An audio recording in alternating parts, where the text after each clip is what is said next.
Hello friends आज भिडियोटी chequebook विषय chequebook हेउची bank तरफ आपन को मिलिथिबा एक वैलिड पेपर डॉक्यूमेंट जहाद्वारा आपन विभिन्न फाइनेंशियल ट्रांजैक्शन करें। यही हेउची चेकबुक गोटे चेकबुक रे अति कम रे 10टी पेज अति बेसी रे 100टी पेज थाए।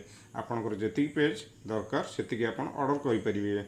आपनकर जदि एसबीआई रे सेविंग किंबा करंट अकाउंट थाए बैंक आपन को चेकबुक प्रोवाइड करिथाए जहाद्वारा आपन विभिन्न फाइनेंशियल बेनिफिट पाई परिबे। कैश विड्रॉल चेकबुक यूज करी आपण निज खातर जेतिक अमाउंट चाहिए उठे पारे कि मन रखु विड्रॉल भाउचर दिन को मैक्सिमम 50,000 उठे पारे। मनी ट्रांसफर आपण निजर खातर आउ गोटे एसबीआई खाता को सहजरे पैसा पठाइवाई चेकबुक दरकार होता है। एनईएफटी एवं आरटीजीएस आपण निजर एसबीआई खातर अन्य कौन बैंक अकाउंट को पैसा पठाइवाई चेकबुक दरकार होता है जमीक एसबीआई रु पंजाब बैंक किंबा एक्सिस बैंक। बैंक रु लोन नेला बेले चेक दरकार होता है। आपण बैंक रु pension loan car loan home loan इत्यादि पाइबापी अप्लाई कला बेले कैंसल चेक दरकार होता है। जदि थर्ड पार्टी माने Bajaj finance hero MotoCorp finance द्वारा फाइनेंस लोन आपण अप्लाई करूछंती जेमती कि बाइक फाइनेंस ट्रैक्टर फाइनेंस इत्यादि सेतेबेले मध्य आपण को कैंसल चेक दरकार होता है। बैंक रो कस्टमर हिसाब रे आपण पाखरे चेकबुक रहिबा दरकार। जदि चेकबुक नहीं बैंक जाई तुरंत अप्लाई कर दियंतु। जदि आपणकर अर्जेंट टाइम रे चेकबुक न थाए सेतेबेला आपण असुविधार सम्मुखीन होई पारंती। चेकबुक अप्लाई करिवार 7 रु 10 दिन भितर आपणकर पोस्टल एड्रेस रे यह डिस्पैच होई थाए। चेक को केमिति फिलअप करा जाए ता मु एठारे सैंपल द्वारा देखैछि। आपण भल भाबरे मार्क करंतु। यह हेउची एसबीआई रो logo state bank of India एठारे लेखा जाइछि। तापरे आईएफसी कोड बैंक तथा एसबीआई ब्रांच रो पोस्टल एड्रेस एवं फोन नंबर एठारे लेखा जाइछि। तापरे डेट ऑफ इश्यू माने जेउ डेट रे आपण ट्रांजैक्शन करबा को चाहुछंती सेही दिन रो तारीख एठारे लेखंतु। यहा परे पे जगह जहाँ को पैसा पठेइबे तार नाम एठारे लेखंतु। यहा परे केते टंका पठाइबे ताहा वार्ड रे लिखिबे एग्जांपल 10,000 रुपीज ओनली। यहा परे अमाउंट इन फिगर्स माने 10,000 रुपीज को आपण 10,000 रुपीज बोली लिखिबे। आपण जहाँ भी टंका पठाइबे एठारे संख्या रे मेंशन करिवे। यहा परे सिग्नेचर जगह रे साइन बा दस्तखत करिवे। ए सिग्नेचर टी आपणकर बैंक रे थिबा सिग्नेचर सहित समान हेबा दरकार।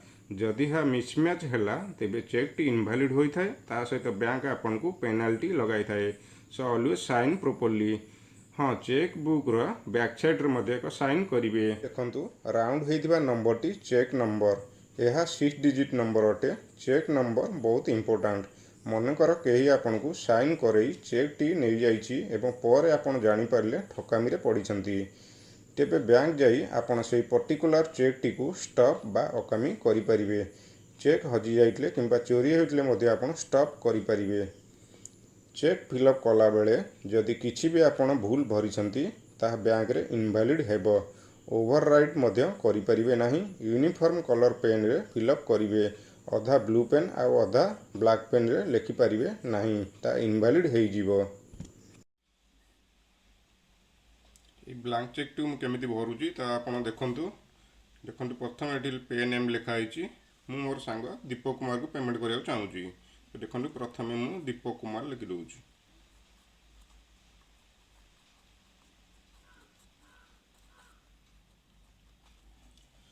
केते टंका पेमेंट करिया चाहूची मु 7,000 पेमेंट करिया चाहूची। सो 7,000 एठी लिखुची।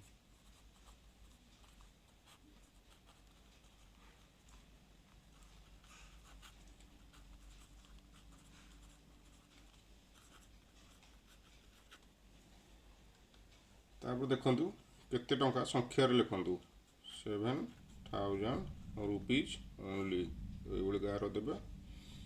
तापर आपनकर दस्तखत करिवे।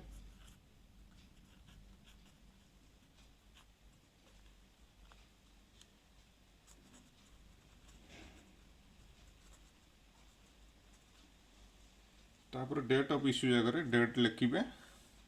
मु 10 तारिख रे पेमेंट करिया चाहूची। तो 10 month 09 year 2021।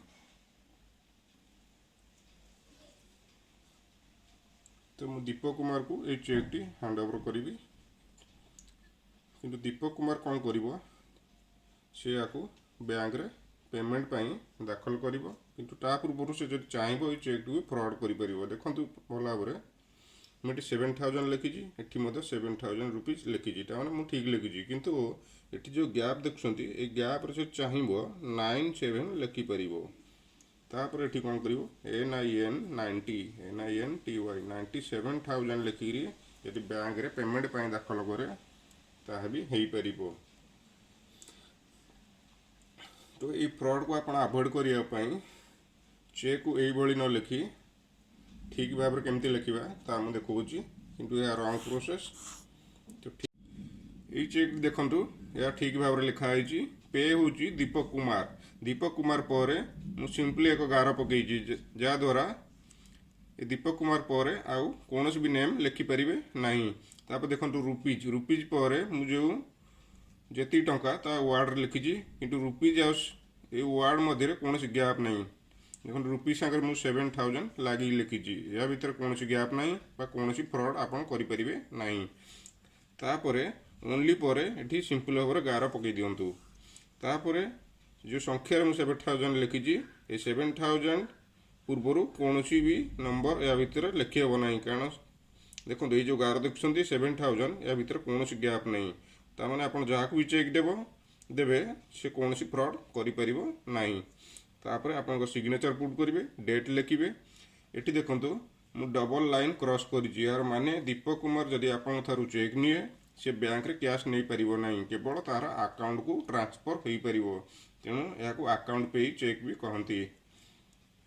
सिंपल यहीपरि भाव में आप फिलअप करेंगे। चेक बैक साइड एक दस्तखत करेंगे।